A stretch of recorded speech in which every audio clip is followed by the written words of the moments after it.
Lots of battles today, lots of borne out by a lot of the headlines in the front pages today about the policing of the lockdown rules. Do we have a major issue, as far as you're aware, of people flouting lockdown rules?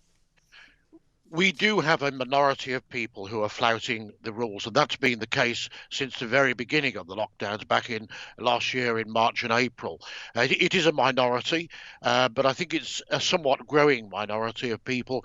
And of course, what has happened as well is the usual crime that police are dealing with has largely moved back to where it was previously. So police are dealing with business as usual, but they're also having to deal with enforcing the COVID laws as well. And yet we see instances, say in Derbyshire, where two police cars decided to park themselves near at the entrance of a beauty spot to try and catch people who were going out for a socially distanced walk.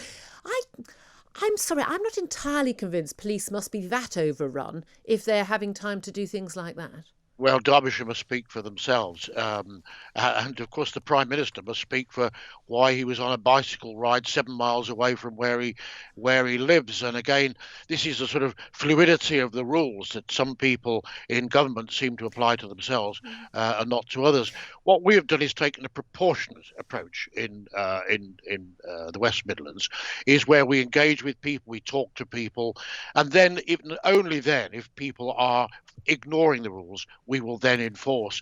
And in cases where they're flagrantly ignoring the rules, then of course the police have other powers they can use as well. Okay, when you say, okay, I'll come back to flagrantly. I'd love to know what that means. You said that Prime Minister's got questions to answer cycling 7 miles away from Downing Street from his home and workplace. We have laws in place. I am required by law to wear a mask when I am in an enclosed space like a supermarket or in on the tube, for instance. I travel home every day on the tube from work.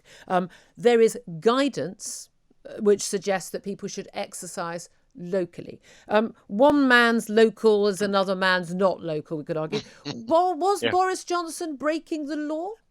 Well, I don't know. He must interpret that No, no, no, himself no, as the no, police no, in no, that no, area. no, David. It is not written in the legislation that No. people must exercise locally. It is guidance, and there is no legal definition of what locally would mean in that sense. In which case, that's not a question of whether or not anyone interprets the law. There is no law about exercising locally, is there? Precisely. But he himself has been saying to the public, stay indoors, do not go out, do not exercise anywhere other than reasonably near to your home. That's the problem. The other point I would make as well, some of these COVID laws are fluid. And we're saying in shops people must wear a mask. But if a person says to the guard outside the shop, or says to a police officer, but I don't need to wear one for medical reasons, they don't have to produce any evidence whatsoever. So if you like, that is almost unenforceable. And it's the same with domestic premises. If there's COVID breaches going on, in other words, it's clear there's a big party going on, and if the police don't have suspicion of other things like drugs and so on, then they have no power to enter that domestic premise. And that's what I meant by flagrantly, where people clearly are flagrantly ignoring the law. The police call, they could then tell the police to go away, and the police don't have any powers to deal with that. They would if there were other types of law breaking, but not law breaking from the COVID laws. I think there are a lot of people, and I was tweeting about this late last week, who get very irritated with the idea that police are out sort of patrolling, say, a local park or a local beach or the like, and bothering people who might not all be in one household but are walking along perfectly social distance in a nice big breeze, open air. And whether or not people are, again, not endorsing anyone breaking the law, but in the big scheme of things, that's like, going around trying to catch an awful lot of people driving at 31 miles per hour in a 30 mile per hour zone. Is that a good use of police time? When we know, and I've had this myself when it's happened to me, and I've had friends it's happened to. If you do things like report a burglary, I reported a threatened assault on the tube, a few years ago. It took an awfully long time to get a police officer to pay any attention, to do anything. And I've had violent threats and a phone stalk, and I was told, change your phone number, as opposed to someone actually doing anything about it. A lot of people feel that, frankly, the police are not on the side anymore. A lot of police, I think, actually, no, I lie. I think they feel ordinary officers are on their side, but that the police chiefs are not on their side in terms of the priorities that they have for policing.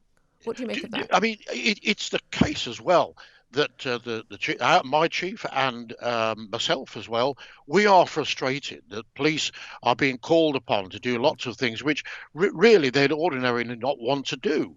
Um, we wouldn't want to be stopping people on the streets, the people walking along, which you wouldn't have done outside of COVID. So there is a frustration with the police that we're Some being of them are called enjoying upon. it. Well, we've been called upon by the Home Secretary and Prime Minister to enforce things more rigorously. That's what they've been saying.